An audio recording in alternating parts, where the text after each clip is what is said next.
Hello and welcome to My Own Devices. Dave's videos feature vintage audio components mixed with modern gear. It's all about finding value and synergy. Go ahead and make your day a whole lot better by giving this video the thumbs up and subscribing.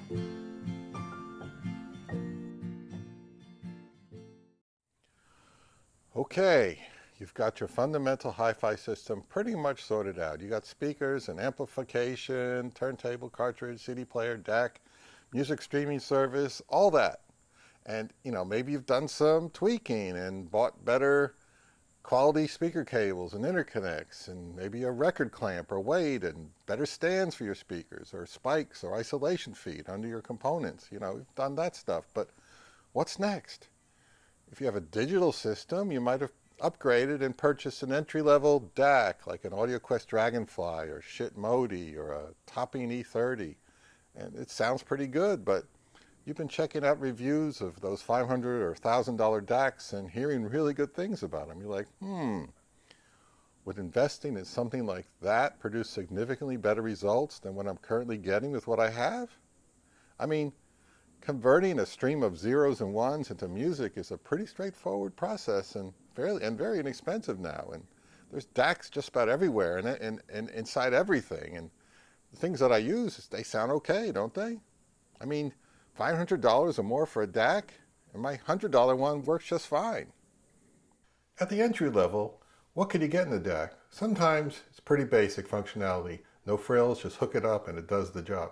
And some brands and models will give you a few extra features like Bluetooth, remote, portability, or a headphone amp.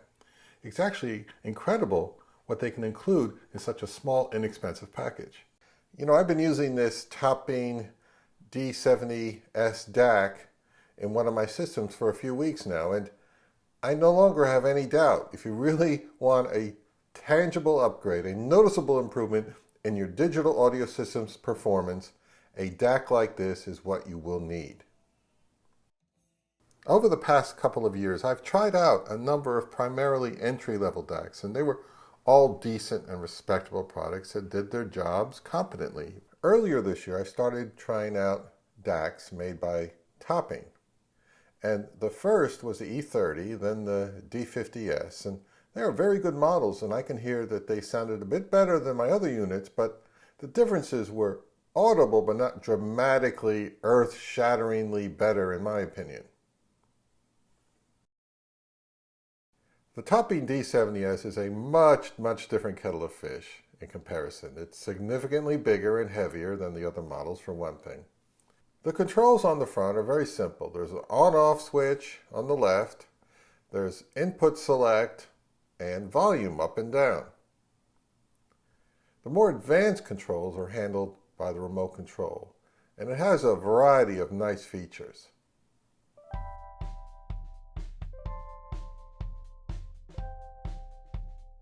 I've never seen a DAC with so many ways to connect it. There are right and left XLR sockets, a standard RCA left and right, I2S, optical, coaxial, USB, and AES. There's also a Bluetooth antenna included, which I haven't connected because I don't use Bluetooth much. My desktop digital setup gets lossless streaming and uncompressed CD files from a 2018 Mac Mini through an Italian-made SPDIF converter. The amp is a Luxman integrated amp, and the speakers are these marvelous triangle Boria Bro 3s, and the headphones are Sennheiser HD 650s.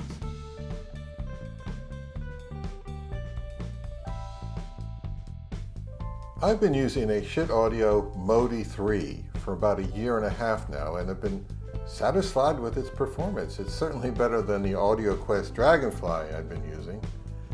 In order to do a comparison, I split the signal from my Mac between the Modi 3 and the Topping D70s, which are both connected to a different input on the Luxman amp, so I can quickly compare them.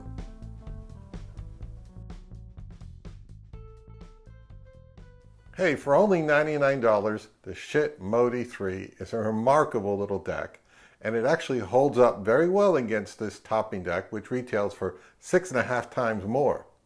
But to my ears, the improvement in sound quality with the Topping DAC is stunning. There's just more in the recordings to hear now.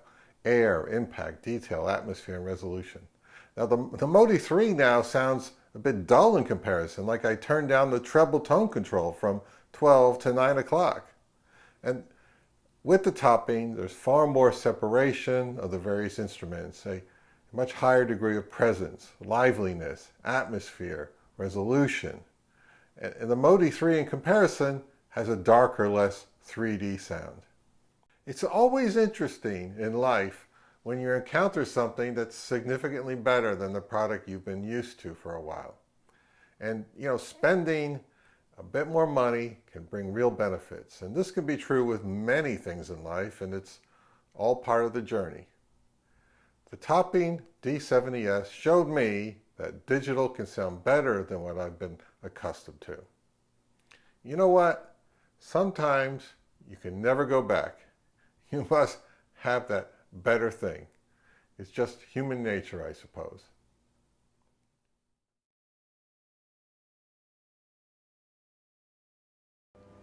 All right, now let's turn attention to your analog system. Now, you may have a decent turntable and cartridge and may have bought an entry-level phono preamp that's connected to your amplifier or receiver, either because your unit doesn't have a built-in phono stage or you weren't happy with the one included with the turntable or amp. So, like a DAC situation, you may have pondered the idea of investing in a better phono preamp in the $500 to $1,000 range. And there's a few out there to choose from, some with tubes and others with solid-state circuitry. But, how much better can it get?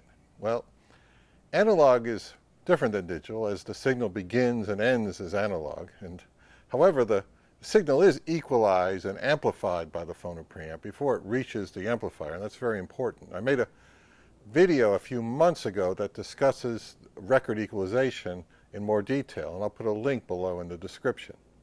I have in my possession a Parasound Zphono XRM phono preamp that many may consider to be an upgrade from an entry-level phono preamp. It currently retails for $595 and offers quite a lot for the money.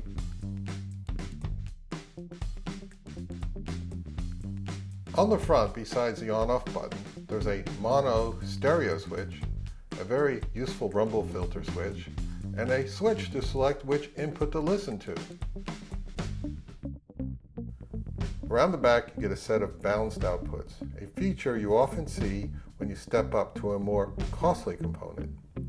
Next to them are the standard RCA outputs and the moving magnet and moving coil inputs, each with its own gain switch. There's also a handy knob that you can use to fine-tune the cartridge impedance load.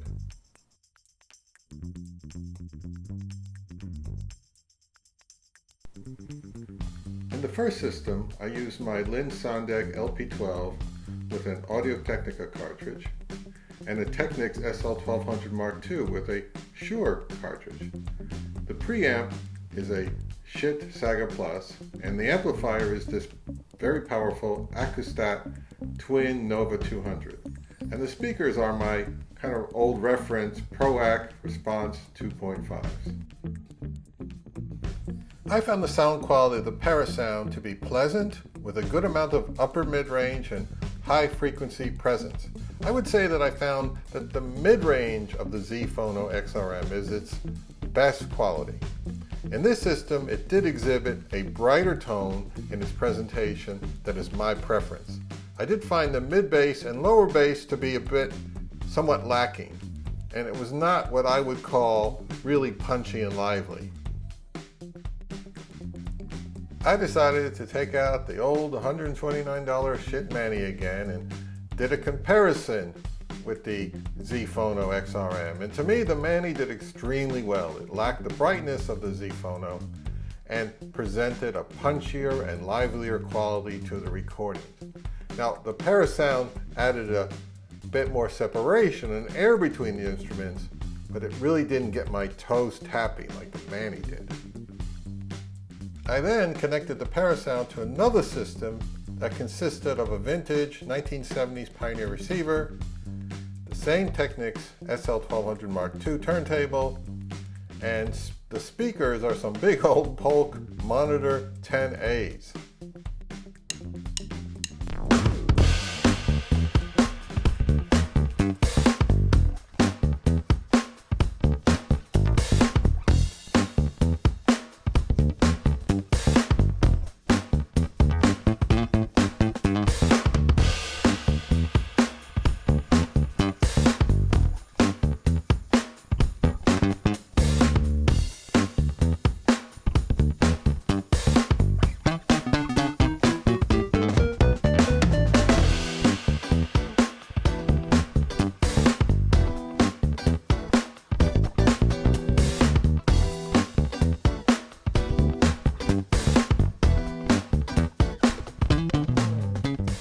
To my utter surprise, I preferred the sound of records through the Pioneer's phono stage, as it sounded more engaging to me, with a better overall lively presentation. There was a meaty mid-bass and lower bass that really made a good impression on me. The Zphono XRM is a well-built phono preamp with plenty of very useful features. Its sound is pleasant, airy, and moderately resolving. Ross and I arrived at the same conclusion. For a period of time, on its own, we were really digging it, but as soon as we started to compare it head-to-head to other phono stages, its flaws, now albeit minor ones, began to surface. For $595, it didn't represent a great value in my system, as I didn't find that I preferred its overall sound compared to the Shitmanny or the built-in phono preamp in my vintage Pioneer receiver. Now, I have a friend and neighbor named Ross who was featured in my previous video, and he borrowed the Parasound Zphono XRM for a few days, and this is what he thought of it.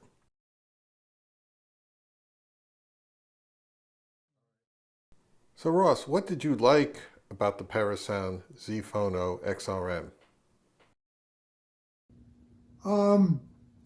The low to upper, or the mid to upper bass and the mid range, it did fairly realistically. Up into the treble, it didn't sound as good.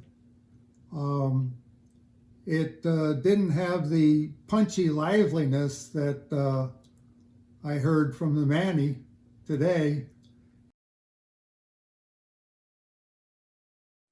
I would like to emphasize here that I didn't say one device sounded better or was actually better than another. This is all a matter of my personal preferences, and it's very subjective. No measurements were taken and compared. The listening evaluations were not conducted in a scientific blind A/B environment. My audio components, systems, and rooms are unique to me, and as they say, your mileage and results may vary from mine. Well, those are my impressions of the Topping D70s and the Parasound Zphono XRM. If you've tried either one of these models, please share your opinions below. You know, I enjoyed the Topping D70s so much, I actually bought one for myself.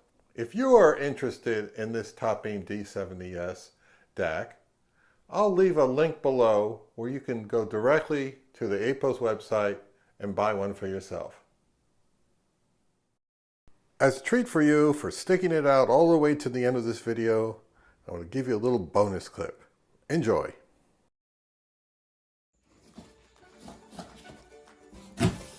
Hey, what are you doing in there?